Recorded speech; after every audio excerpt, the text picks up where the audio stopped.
ว้าวถึงสมัยตะกอนพี่น้องเอ้ยสมัยโบราณคันสิสอนคนให้เฮ็ดความดีสอนลูกสอนหลานเพิ่นมักสิใช้นิทานเป็นสื่อในการสอนเพื่อให้ลูกให้หลาน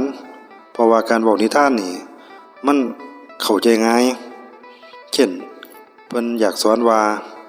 คนเกิดมาที่มีความทุกข์ยากลำบากต้องมีความอดทนเสียให้ตัวเองนี่ผ่านอุปสรรคต่างๆไปได้แล้วก็เว้าถึงว่าการเฮ็ดความดีอาจสิบ่ได้ใช้ในชาตินี้อาจสิไปใช้ในชาติต่อไปคือจังในเรื่องของกำพร้าผีน้อยหรือเรื่องคนดีผีคุ้มส่วนเรื่องราวสิเป็นจังไดก็ขอเชิญท่านรับฟังนะครับเท่ากำพร้าพ่อแม่ตายจากพี่น้องเอ้ยเว้าทั้งฝากปู่ย่าตายายพากันได้บ่เลี้ยงเอาหลานซั่นเด้อลุงป้านั่นอาวาคือกันพวกคนนั้นบ่เลี้ยงกำพร้าแล้วมันมีหมาเป็นหมู่ยามนอนยามมันร้อนไผสิพัดให้ยามหนาวได้บ่มีผ้าห่มยามแลลมปากคาบลงดินบ่เคยยินเสียงเว้าค่อยปลอบรอบตัวมีแต่ความเศร้าซั่นแหล้วและความเหงาเข้ามาเติมเพิ่มยามเคลิ้มหลับต้องสะดุ้งตื่นบ่มีฟืนสุมไหลยุ่งให้เว้าทั้งใดเมื่อท้องมันอยากมันลุกจากหม้องที่บ่นอนเพื่อไปอ้อนขอเขาชาวบ้านซั่นแหล้วอันนี้คือนิทานนะครับเฮ็ดจังซั่นซุมื้อซุวันซั่นแหล้วจนมันนั่นเริ่มใหญ่เป็นหนุ่มพี่น้องเอ้ยชาวบ้านกลุ่มเริ่มบ่สบายใจชาวบ้านได้ปรึกษากันว่าบักกำพร้ามาเริ่มใหญ่แล้วเว้าว่าแนวมันของชาวบ้านย้านมันนั่นเป็นภัยแก่เขาถ้าพวกเขาบ่ได้ให้ทานว่าซั่นว่าถ้าเฮาบ่ได้ให้ทานมันนี่มันอาจสิรูปมันใส่นี่แย่ได้เฮาว่าซั่นว่าตัวมันนั่นอาจสิทำลายได้เด้อว่าซั่นว่าถึงว่าได้มันเป็นคนดีก็สร้างแล้วว่าซั่นว่าแต่เขานี่ก็บ่สบายใจพากันได้ปรึกษากันว่าซั่นเด้ชาวบ้านมีทงนาอยู่ที่ตีนเขาสิพากันเอายกให้กำพร้าให้มันเฮ็ดหน้าเฮ็ดหัวเฮ็ดสวนบ่ต้องไปกวนขอเขาชาวบ้านว่าซั่นว่าจักว่าเฮ็ดดีประสงค์หลายจังได๋ก็บ่ฮู้แล้วพี่น้องเอ้ยหน้าก็หน้าผีปลาหลอกผู้ใดย่างผ่านไปได้คันบ่ตายก็เป็นไข้หัวโขนว่าซั่นว่าผีหลายคักเด้หน้าหม้องนั้นบัดนี้ข้าพานั้นเมื่อได้ฮู้ว่าซั่นเด้เฒ่าก็พามายกมือขึ้นไหวบ้านนี้ชาวบ้านได้พากันไปส่งอยู่ในทงตีนเขาหม้องหันซั่นเด้หลังจากนั้นชาวบ้านกลับไปที่มาไว้เพียงแต่กำพร้าแต่สิว่ามันใจบ่ดีแล้วเพราะหม้องนี้บ่มีหมู่บ้านซิเด้อพี่น้องเอ้ยแต่มันนั่นจำเป็นต้องอยู่ซั่นเด้หลังจากชาวบ้านไปแล้วมันฮู้จักเสร็จจังได๋ซั่นแล้วหักฝนไม้เฮ็ดที่หม้องนอนซั่นเด้ล้มหัวลงนอนได้ยินเสียงแรกพี่น้องเอ้ยสมคำล่ำลือมันเป็นแปลกๆวิโวกวิโวเวเสียงดังอยู่ข้างหูซั่นแหล้วลูกฟังดูทั้งเสียงหัวเสียงไห้ทั้งเสียงใดของคนคุยกันบ้านนี้เฒ่าก็ป้าหันหน้าหันหลังพี่น้องเอ้ยเฒ่าก็ป้าหันเลี้ยวหน้าเลี้ยวหลังซั่นแหละจนมันนั่นม้อยลงหลับไปพี่น้องเอ้ยคันแม่นหมู่เฮาเจ้าข่อยนี่เปิดอาลาดพี่น้องเอ้ยแต่อยู่ในพื้นป่าหม้องนี้ซะแดะที่หม้องนี้มีผีมากมายสมคำล่ำลือพี่น้องเอ้ยผีทั้งหลายอยู่ในป่านี่พากันหลี่ย่างเข้ามาหาผีที่ว่านี่มียางามเป็นหัวหน้าซะเด้อพวกผีมาพากันล้อมไว้เพื่อสิได้กินตอนสิ้นใหญ่ว่าซั่นว่าเสียงคุยกันเด้อมื้อนี้สิได้กินตับกินปอดแล้วบัดนี้เรื่องมันฮอดหูถึงเทวดาพี่น้องเอ้ยบัดนี้เพิ่นจึงลงมาหาพวกผีไว้ซั่นเด้อเทวดาจึงประกาศไปว่าพวกผีทั้งหลายเจ้าจงได้ฟังข่าให้ดีคนผู้นี้บ่ธรรมดาก็เพราะว่าร่างที่เจ้าเห็นโตเขาเป็นร่างโพธิสัตว์เป็นอีกศาสตร์ของพระพุทธเจ้าโตของเขาเป็นผู้มีบุญหลายบาดนี้ผีทั้งหลายพอจะได้ฮู้ซั่นแหละเฮ็ดหน้าลึกลักซะแล้วพาก็ดูแนมหน้ายางงามแล้วก็ถามเสี่ยวจังได๋หัวหน้าว่าซั่นว่าแล้วก็ถามเสี่ยวจังได๋ยางงามได้บอกพวกผีว่าให้ผีมาเฮ็ดกระท่อมให้เด้อว่าซั่นว่าให้ผีได้เฮ็ดซอยกำพร้าซอยเฮ็ดหน้าเฮ็ดหัวเฮ็ดสวนไป พวกผีอย่ากวนเลยเฮ็ดให้ย่านเด้อว่าซั่นว่าบาดนี้ในคืนนั้นผีซอยเฮ็ดงานจนสว่างเริ่มขึ้นมื้อใหม่ซะแล้วพี่น้องเอ้ยบาดนี้ผีทั้งหลายจึงกลับเข้าป่าซะเนี่ยบาดนี้เฒ่าคำผาตื่นมาแปลกอกแปลกใจแม่นไปเฮ็ดกระท่อมให้ว่าซั่นว่าทั้งแปลกใจเด้มันดีใจแล้วได้กระท่อมของอยู่บ่ว่าหมู่ต้นไม้ต้นไหลอยู่ใกล้ๆตัดออกบางตาพี่น้องเอ้ยเฮ็ดเดินบาดพร้อมซะเด้ไผเฮ็ดให้ก็สร้างตัวได้กระท่อมอยู่แล้วว่าซั่นว่าบ้านนี้ต้นไม้ใกล้ๆก็ตัดออกจนบางตาเฮ็ดเป็นเดินบ้านซะเด้จนได้ว่าสะอาดซ่านมีเดินบ้านไว้นั่งพักเช้าซะเด้บ้านนี้พ่อหิวข้าวพี่น้องเอ้ยพ่อหิวข้าวจึงย่างเข้าบ้านซะเด้คำพาหน้าที่นั้นคือไปขอทานย่างตามบ้านแต่ละหลังคาบางบ้านมาปั้นเอาข้าวให้บางบ้านได้ไล่หนีห้องดาบางหลังคาหย่ำข้าวบ่วนใส่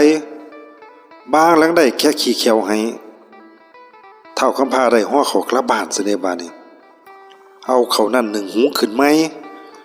กลิ่นเขาได้หอมไปทั่วป่าซะเด้จนผีหยาอดใจบ่ได้บาดนี้ผีทั้งหลายก็มาส่องเบิ่งซะเด้หอมข้าวหนึ่งตาเหลี่ยมหยาบๆอยู่พี่น้องเอ้ย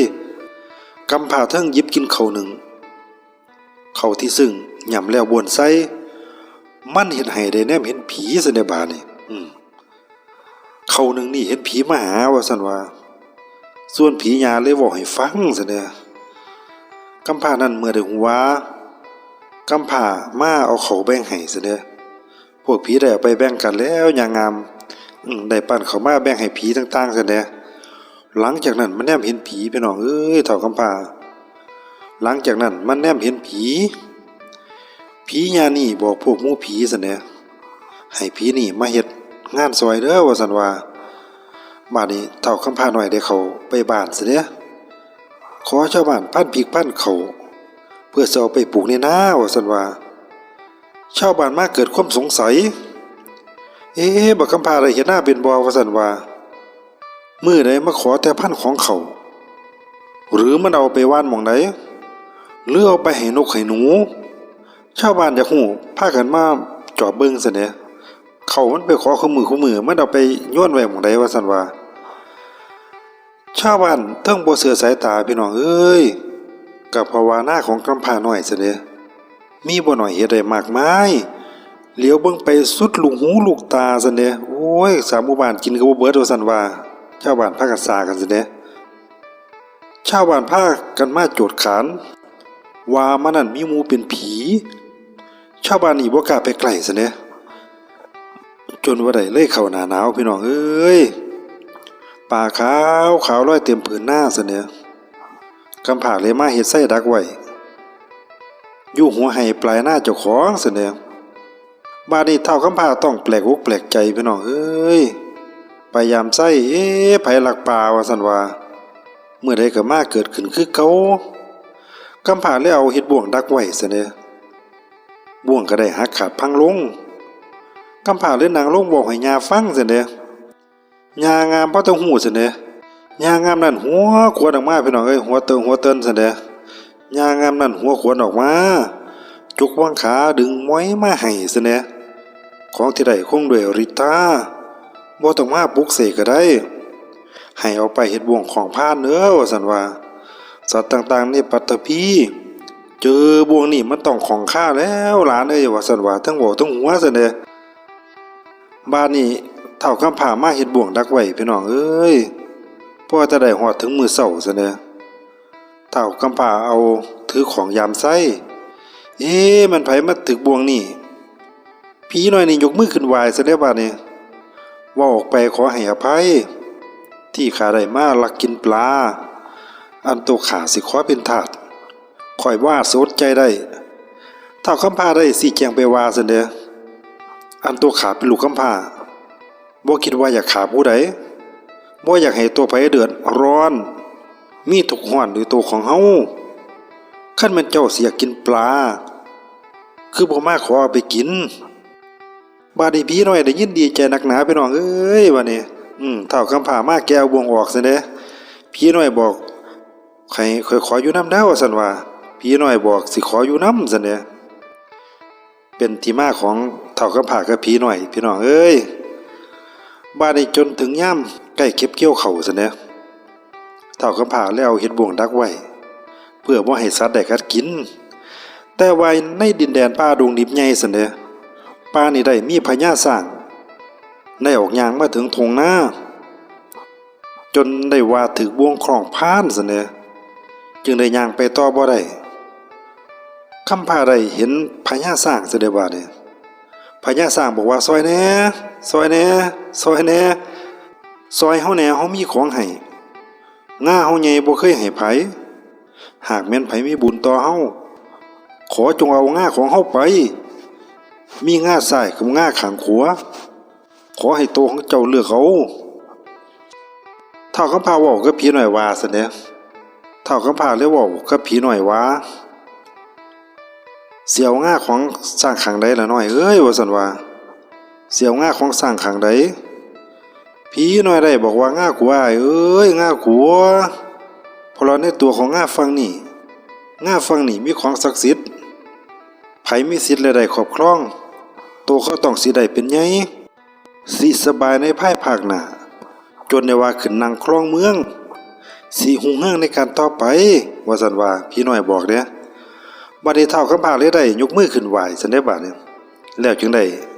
ใส่มือลูบจับง่าซั่นเด้พญาช้างมาสลัดง่าให้แล้วบอกไปให้ใส่หนูนอนเด้อหลังจากได้ง่าไปแล้วว่าซั่นว่าให้เจ้าใส่หนูนอนก่อนสินอนให้ลูบง่าใหญ่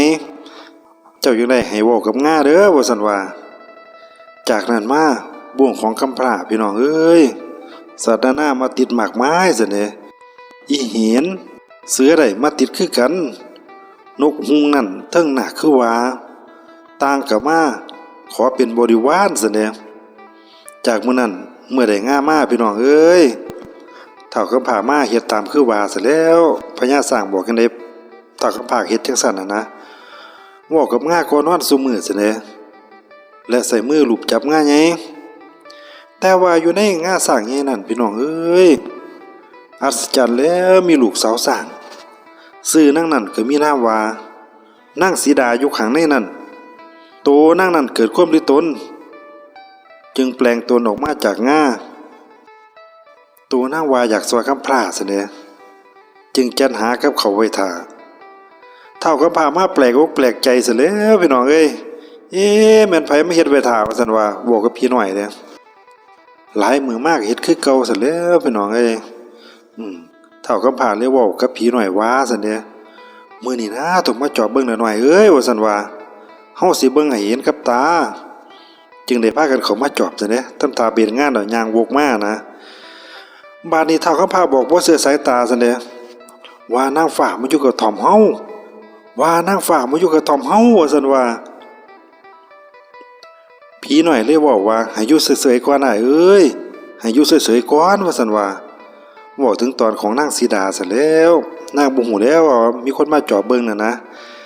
นางออกมาจัดแจงอาหารและจัดจานอาหารกับข้าวและนางเว้าร้องเพลงออกมาเสียงละลาไปทั่วป่าไม้กลำพาได้ย่างย่องจับง่าซั่นเด้ยกเอาง่าทุบแตกเผาไฟนางง่าได้ห้องให้ตกใจซะแน่บาดนี้ทั้งสองได้เป็นผัวเมียกันพี่น้องเอ้ยบาดนี้จากมื้อนั้นแล้วนางง่าบอกว่าซะแน่นางง่าหรือนางสีดานะอันตัวข้าชื่อนางสีดาเป็นนางฟ้าอยู่เมืองสวรรค์แต่ว่าพ่อข้านั้นเป็นเทวดาเพิ่นตกลงมาจากเมืองสวรรค์แล้วเฮ็ดผิดกฎสวรรค์ว่าซั่นว่าตกลงมาจากเมืองสวรรค์ตัวเพิ่นนั้นเกิดมาเป็นช้างเว้าว่าทั้งที่นางนั้นฮักพ่อหลายว่าซั่นว่านางจึงได้ขอตามลงมาอยู่ในง่าของพญาช้างทางนิ้วนางมีแหวนธรรมรงค์ซั่นเด้อหากนางคงอยากได้สิ่งใดแค่นางได้แล้วเว้ากับมันแล้วสิ่งนั้นก็สิเกิดมาว่าซั่นว่าแล้วนางจึงบอกกับกำพร้าซั่นเด้อนางบอกว่ากระท่อมของกำพร้าที่สร้างมาพอได้อาศัยจึงเปลี่ยนใหม่เป็นเรือนใหญ่หลังงามซั่นเด้บาดนี้นางจึงถามกับเฒ่ากำพร้าซั่นเด้ว่าเจ้าล่ะอยากได้แบบใดเฒ่ากำพร้าเอ้ยว่าซั่นว่าอ้ายกำพร้าเอ้ยว่าซั่นว่าเฒ่ากำพร้าได้ว่าขอบริเวณบ้านเด้อว่าซั่นว่าให้มันนั่นสวยงามสดใสพร้อมกับให้มีกำแพงล้อม ให้มีพร้อมทั้งสวนดอกไม้น้องน้ำใดมีปลามากมายเพื่อจะให้นกมาอาศัยให้มันได้ร้องเพลงกล่อมนอนว่าซั่นว่าและความพร้อมทางด้านอาหารว่าซั่นว่าบ่ต้องการรบกวนชาวบ้านหลังจากนั้นเฒ่ากำพร้าเปลี่ยนไปซะเด้หลังจากนั้นเฒ่ากำพร้าเปลี่ยนไปเฒ่ากำพร้าบ่ได้เข้าไปในบ้านซะเด้เคยเข้าไปขอเข้าคู่มือบ่ว่าบ่เข้าไปซะเด้ว่านี่ชาวบ้านพากันสงสัยชาวบ้านได้พากันสงสัยชาวบ้านได้ซุ่มกันไปหาตอนย่างไปก็ทั้งเว้าทั้งคุยกันซะเด้ลางคนว่าหรือว่าบักกำพร้ามันตายว่าซั่นว่าหรือบ่สบายเพราะเจ็บป่วยไข้ชาวบ้านได้ย่างไปถึงหม่องซะเด้ชาวบ้านต้องแปลกอกแปลกใจชาวบ้านได้บ่เสือสายตาเพราะว่าเห็นนางสีดาเป็นเมียของกำพร้าซะเด้รวมทั้งว่าที่อยู่อาศัยชาวบ้านได้พากันโจทย์ขานซะเด้ว่านางนั้นงามปานนางฟ้ารวมทั้งว่าเขาของเครื่องใส่อีกทั้งใดผิวพรรณหน้าตารวมทั้งว่าขอมือขอแขนนางสวมแหวนพร้อมสร้อยสังวานหน้าอกนั่นองค์เอวปานวาดเปรียบขนาดปานนางสวรรค์ว่าซั่นว่าชาวบ้านพากันซากันซะแล้วพี่น้องไอ้ซาตึงซะแน่เสียงซานั้นหูถึงพญาซะแน่ชื่อเพิ่นว่าพญาพิมพ์ทองอยู่ที่หม่องเมืองอินทปัตว่าซั่นว่าอยู่ที่หม่องเมืองอินทปัตพญาจัดบอกกับทหารพญาจัดบอกทหารว่าอันตัวข้าต้องการนางสีดาจึงได้ว่าบอกกับทหารให้คนนั้นไปบอกเฒ่ากำพร้าถึงแม้นว่าเฮามีกำลังตัวเฮายังบ่ใส่ข่มเหงเพราะเฮาเกรงชาวบ้านนินทาให้มันมาแข่งขันตีไก่หาขาได้เป็นผู้ชนะกำพร้าจะต้องยกนางสีดาให้เด้อว่าซั่นว่าหากแม้นได้ว่าเฒ่ากำพร้าชนะเฮาก็สิมีแนวตอบแทนคือกันว่าซั่นว่าหากแม้นได้ว่าเฒ่ากำพร้าชนะตัวเฮาจะยกเมืองอีกครึ่งยกให้ถึงเสนาอมาตย์เพื่อประกาศให้มันปกครองว่าซั่นว่าบาดนี้เฒ่ากำพร้าต้องปรึกษาบริวารพี่น้องเอ้ยเฮ็ดหยังบ่ถึกแล้วเพราะว่าพญาท่ามาแด้บ้านอีเห็นนั่นอาสาเป็นไก่พี่น้องเอ้ยแปลงตัวไปสู่ไก่พญาซะเด้ไก่พญาตีสู่บ่ได้แล้วไก่กับอีเห็นสู่อีเห็นบ่ได้เลยอีเห็นมันกัดเอาพญาได้กลิ้วโกรธโกรธาเพราะว่าพญาบ่เคยแพ้ไผคำที่ได้เคยให้สัญญาซะเด้เพิ่นบอกว่ามันง่ายเกินไปว่าซั่นว่าเพิ่นบอกว่ามันง่ายเกินไปว่าซั่นว่าแนวคนพาลเนาะเพิ่นจึงให้ใส่งัวส้นกันว่าซั่นว่าเพิ่นจึงให้ใส่งัวส้นกันเฒ่ากำพร้านั้นจึงบอกกับเสือซะเด้เสือกินเนื้อแปลงเป็นงัวส้นเฒ่ากำพร้าเป็นคนจูงงัวส้นไปซะเด้งัวของพญาได้ถูกกลิ่นเสียใหญ่และก็ได้ถูกเสือกัดตายพี่น้องเอ้ยพญาได้กลิ้วโกรธโกรธาซะเด้เพราะพญาบ่เคยแพ้ไผคำที่ได้เคยให้สัญญาเพิ่นบอกว่ามันง่ายเกินไปว่าซั่นว่าเพิ่นจึงให้พายเรือแข่งกันเรือของพญานั้นปราดเปรียวว่องไวหวังสิได้ชนะกำพร้าซะเด้เฒ่ากำพร้ามาบอกให้นาคไปให้แปลงกายเป็นเรือลำน้อยเด้อว่าซั่นว่าให้แปลงกายเป็นเรือลำน้อยบาดนี้เฒ่ากำพร้าค่อยๆพายเรือออกไปสองลำได้จอดเทียบเคียงกันหลังจากนั้นพอถึงเวลาซะเด้สองลำมาพายเรือออกไปนาคจึงได้สร้างคลื่นแม่น้ำเกิดคลื่นน้ำสัตว์เรือพญาจนต้องว่าเรือล่มจมตายวิญญาณพญาได้ลอยออกจากร่างซะเด้พญานั้นกลายเป็นผีแถนนำความแค้นไปหอดเมืองผีซะเด้พญาก็ได้ยังบ่ยอมอยู่หาวิธีสิได้นางสีดาจึงต้องว่าเอิ้นหาบางรั่ววางแผนสัวขานางสีดาที่มาของบางช่างยุพี่น้องเอ้ยเอาวิญญาณมาให้มาอยู่นำกันบางรั่วนั้นมีลิ้นเอิ้นได้ให้วิญญาณได้ลอยออกจากร่างซะเด้แค่มันนั้นเอิ้นสื่อออกมาหากแม้นว่าเอิ้นเทื่อที่หนึ่งคนที่ซึ่งเอิ้นสื่อออกมาก็สิว่าเก็บไข้บ่สบายหากแม่นได้เอิ้นเทื่อที่สองก็สิต้องสลบสไลด์คันแม่นได้เอิ้นเทื่อที่สามบ่ต้องถามสิเป็นจังได๋ซะแล้ว มันก็ตายขวนออกจากร่างพี่น้องเอ้ยบางรัวนั่นพาขวนนั่งสีดาซะเด้เอาไปให้พญาซะเด้ห้องบอกว่าพญาว่าซั่นว่าข่อยพามาแล้วว่าซั่นว่าเว้าถึงแนวพญาดีใจพี่น้องเอ้ยเราเป็นผีแทนอยู่นะจัดเลี้ยงให้กินเหล้าฉลองซะเด้เว้าถึงหมอกว่ากำพร้ากับเมียกำพร้าเสียใจที่เมียตายแล้วพี่น้องเอ้ยมันเสียใจที่เมียตายแล้วว่าซั่นว่าแต่ว่าแนวร่างกายอุ่นอยู่พี่น้อยฤดูแล้วเว้าไปว่าซะเด้พี่น้อยหูบหางหน้าบ่ต้องไปเผาได้เอ้ยว่าซั่นว่าห้ามฝังห้ามเผาเด้อเก็บไว้ให้ดีว่าซั่นว่าให้เจ้าเอาเก็บไว้ให้ดีโตข้านี่สิได้ไปตามกับยางงามบ่ขวนขึ้นมาว่าซั่นว่าพ่อแต่ว่าตามไปจนพ่อพี่น้องเอ้ยเห็นงานน้อยกินเลี้ยงเมาไม้เสร็จแล้วบางหลัวกำลังกินเหล้าเมาไม้พี่น้องเอ้ยบางหลัวได้กินเหล้าคือกันว่าซั่นว่ายางามนั่นบอกพี่น้อยว่าขนวางขาสีสารเป็นของได้หน่อยเอ้ยว่าซั่นว่าแต่เจ้าต้องรอมันเข้ามาพี่น้อยออกอุบายซะเด้พี่น้อยว่าบางหลัวเมาไม้มันจึงได้เข้าไปบอกว่าพี่บางหลัวจ้าพี่บางหลัวจ้าพี่บางหลัวผู้มีความเก่งกล้าว่าซั่นว่าผู้มีความเก่งกล้าน้องหูว่าพี่เมาไม้แล้วน้องนี่แล้วสิอยากไปส่งว่าซั่นว่าบ้านนี้บางหลัวหลงในคำสรรเสริญพี่น้องเอ้ยมันจึงเดินย่างตามออกมาซะเด้พี่น้อยว่าถ้าอยากสบายได้เอ้ยถ้าอยากสบายให้พี่ได้ไปนอนในของเด้อว่าซั่นว่าส่วนตัวน้องสิได้พายไปบ้างรู้ได้เข้าไปในหันซะเด้ยางามนั่นปิดปากของไว้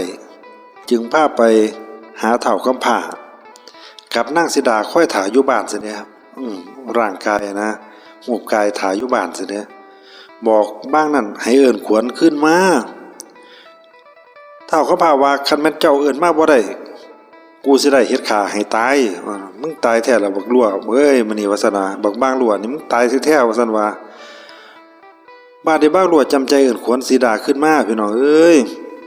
นางสีดาฟื้นขึ้นมาได้ซั่นเด้กำพร้าได้ถามกับบางลั่วว่าเจ้าคือมาเอิ้นขวนคนใดว่าซั่นว่าแม่นเจ้าใส่อิหยังเอิ้นมาว่าซั่นว่าเฒ่ากำพร้าถามบางลั่วเด้บางลั่วว่ากะลิ้นนี่ล่ะมันหันหน้าแลบลิ้นให้เบิ่งซั่นเด้เฒ่ากำพร้าถึงจับถือมีดไว้จึงได้ใส่มีดตัดออกมาซะเด้เพื่อสิว่าบ่ให้บางได้เอาลิ้นไปเอิ้นได้คือว่าแต่นั่นมาบางเอิ้นบ่ได้พี่น้องเอ้ยบัดนี้ชาวเมืองใดมีความยินดีซะเด้พร้อมแก่นี้ยกให้กำพร้าเป็นพระราชาปกครองเมืองใหญ่ซะเด้จนว่าได้อยู่เย็นเป็นสุขมีความสุขตั้งแต่นั้นมาพี่น้องเอ้ยนี่แหละเรื่องสอนลูกสอนหลานสมัยโบราณแต่สมัยอาณาจักรล้านสร้างเด้อพี่น้องเอ้ยบ่ธรรมดาเด้เว้าสอนให้คนเฮ็ดความดีให้คนมีความอดทนให้ฝ่าฟันความทุกข์ยากไปให้ได้แล้วก็สิได้ดีเองนะครับก็ขอขอบคุณสำหรับท่านที่รับฟังก็ขอขอบคุณสำหรับท่านที่ Subscribe กดไลค์กดแชร์รวมทั้งกดกระดิ่งให้กับผู้ค้าเพื่อบ่พลาดในคลิปต่อไปนะครับผู้ค้าที่เซาก็สิขอขอบคุณล่วงหน้าอย่างสูงนะครับครับผมสวัสดีครับ